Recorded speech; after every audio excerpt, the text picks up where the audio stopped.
For today's video mga ka-idol, magtuturo tayo kung paano mag-reset ng tensioner ng Barako 2. Ayan. So step by step lang mga ka-idol. So binaklas na natin. Ayan.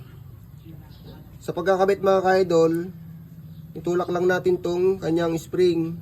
Paganyan. Tatapat lang natin itong guide na to dito sa kanyang tornilyo, dito sa stopper niya. So ipasok natin mga idol. Gamit lang tayo ng flat screw. Ayan, pag ganito lang, sangkalan lang natin dyan.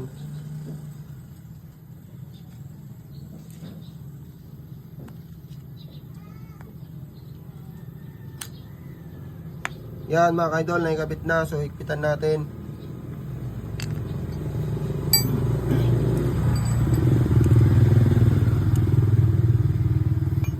So ayan mga ka-idol, kakabit na lang natin. Pag naikabit na natin dito, pag naikabit na natin yan, pag nahigpitan na, nalagyan na ng mga tornilyo, so ito i-release nyo naman yan mga ka-idol.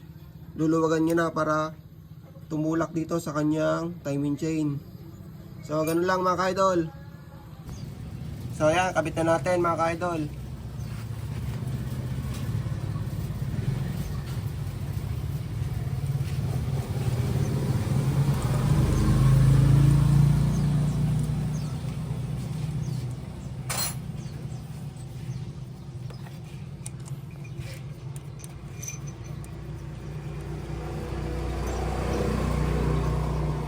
Yan, higpitan na natin gamit ang 8mm socket.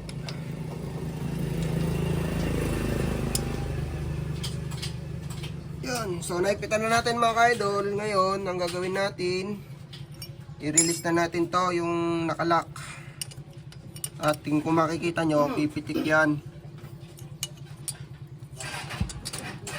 So ayan, narinig nyo mga ka-idol, pumitik. So ayan, ngayon, higpitan na natin mga ka-idol.